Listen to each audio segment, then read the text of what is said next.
Today we're going to learn about all the bosses and their tactics for the dungeon in Season 4 of Dragonflight, Neltharus. Starting off with Chargath. We're going to take things slow and not rush through these so that we can learn how to do the dungeons in a digestible manner. One of the things he's going to do, that is probably the simplest thing in this fight, is what you can see he's casting now. Magma Wave. You can see here an actual wave of magma is beginning to generate, and there is a big white cone in front of the boss showing where it's going to be.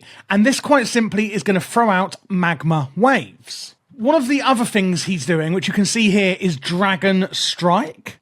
This will target a random player. As you can see, he jumps to them doing that Dragon Strike, and that is going to leave a bleed on them. This is really important for the healer. When you see him casting this on someone, be prepared to heal them. You can then see he's casting Grounding Spear, and this is the main tactic for this fight. So you're going to want to run to the side of the room like I am here, and you can see he's going to throw a spear at you, leaving a molten puddle on the floor. Now, this is actually going to attach a chain to you, and it's also going to be cast on 3 different people. What you want to do is actually walk as far as you can across the room like this, creating a tripwire. And then the tank, so there's going to be 3 of them. I'm showing you this in a follower dungeon so that we can take it slow, but there's going to be 3 of them. So you want to go like a zip line. So like one like that, and one like that. The tank will then, and the AI on here is terrible, so it's not really doing it, will actually pull the boss through the wire, and that will actually stun them, or through the chain. So it's going to pull the boss over the 3 different chains. I'm going to do it manually here. As you can see, it's then stunned, and we go back to being able to hurt the boss. Whenever you have these chains on you, it's going to be doing damage to you. So be aware of that. The longer you have this chain, the more damage you're going to take. So you want to line up 3 tripwires. The tank guides them through all of them, and voila, he's stunned. There will also be molten puddles flying out over the room like this. Obviously avoid these at all costs. And this will be happening while the chain tactic is active. Now moving on to Magmatusk, the first thing you're going to see is that there's 2 tentacles sticking out of him. Whenever the boss reaches 100 energy, it will sprout out another tentacle. The longer the fight therefore goes on for, the more tentacles that are going to come out.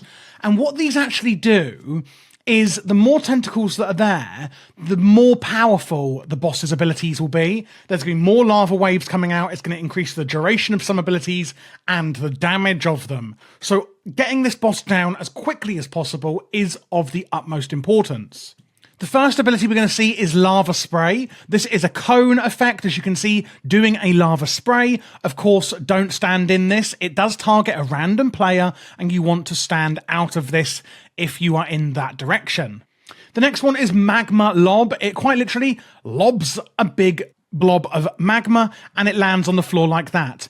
A note to the tank, if you hold the boss in that magma, he will actually do 50% additional damage. So make sure wherever that blob is landing that you do not take the boss in it. Then we have Blazing Charge, where he'll charge against a wall. And you can see here there's 1 lava wave coming out. In Mythic and Mythic Plus, it's actually going to spawn 1 wave per tentacle. So again, the more tentacles that he gets, remember when he gets to 100 energy, the more that it's going to happen. For healers, the main thing that we're going to be worrying about is, and here's the Volatile Mutation, where a new tentacle comes out.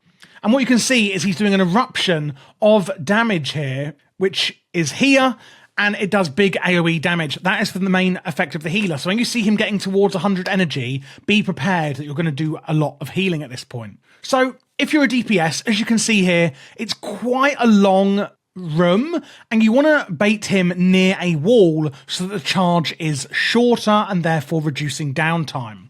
Of course, be careful of the lava spray. If you're a tank, don't take him into the puddles. And really, that's it. It's quite a straightforward boss. Now on to Forgemaster Gorek. One of the first things he's going to do is Might of the Forge. This is the main mechanic of the fight, where the boss is actually going to return to his anvil, as you can see here, and he's going to hammer it, doing group-wide damage when he does so, which is going to be a big impact on the healer. Once he's then finished, you can see he's then going to get his newly created Aegis that he's just hammered away at and chuck it at someone. When this hits the person, you can see they've got an arrow above their head who it's going to hit. You can see this here. And this is then going to cause a lot of swirlies to come out from that person, as you can see here. and then he explodes them. The Aegis will actually bounce to additional players, doing the same thing to them as well. Basically, just dodge all of the swirlies. We then have heated swings. As you can see here, he's jumping onto the tank, and this is going to do a lot of damage. And you're going to want to try and mitigate this as much as you can. It's going to do a knockback, and of course it will leap on you. There is also going to be little lava bombs being spat out here, as you can see. Just avoid these as well. So for healers, it's the AoE damage you need to worry about here. For tanks, it's when he jumps on you, and for everyone else, just be careful of the blazing Aegises and obviously move out from the swirlies that come after. And lastly, Warlord Sargha. This is the last boss of the dungeon, and the first thing that she's going to do is the Dragon's Kiln. It's a cone attack targeting a random player, as you can see here. Basically, don't stand in that. You can then see she's casting Molten Gold. This is going to be randomly placed on a person. You can see here it's gone on Heavy Doo-Doo. That's me. So this is a random damage over time effect. And as the healer, you need to be aware of who she's casting this on because they're going to be taking ticking damage. She's then going to cast Burning Ember, which is actually going to summon a big fire elemental, as you can see here. It's going to leave a puddle where it spawns. Needless to say, don't stand in that. And it's going to fixate on a random person and then walk towards them. Do be aware that when the actual elemental is walking around, it is also going to be dropping more puddles, and it is of course a priority that you nuke this ad down ASAP. They will disappear once killed, the puddles on the floor that is, and you can CC them to stop there being a billion puddles on the floor. The last and main tactic of the fight is what she's casting now, Magma Shield. Basically, she's going to shield herself, as you can see here, and we've actually got to dig through these treasure piles and chuck things at her. And this will actually interrupt her shield, as you can see here. So we throw the objects at her, and then this actually breaks the shield. There is going to be fire being flung around the room while she is actually doing this tactic as well, so be aware of that.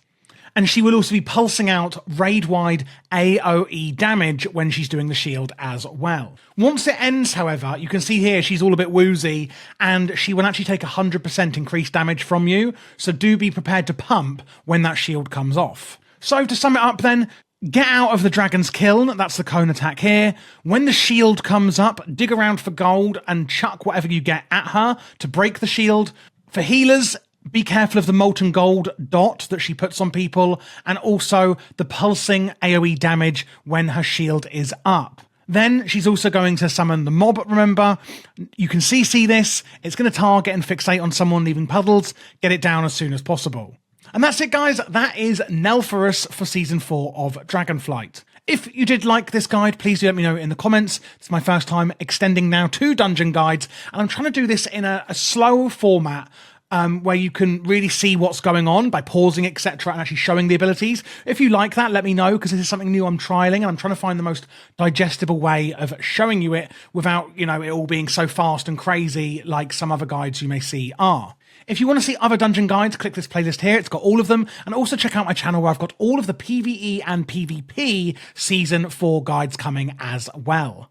If you need any extra help on any tactics, or maybe you also want to join up and do some dungeons, then please also do join the Discord. And if you like my UI that you see, you can also join my Patreon, where you can import it, as well as getting a lot of other resources that I have for Patreons only.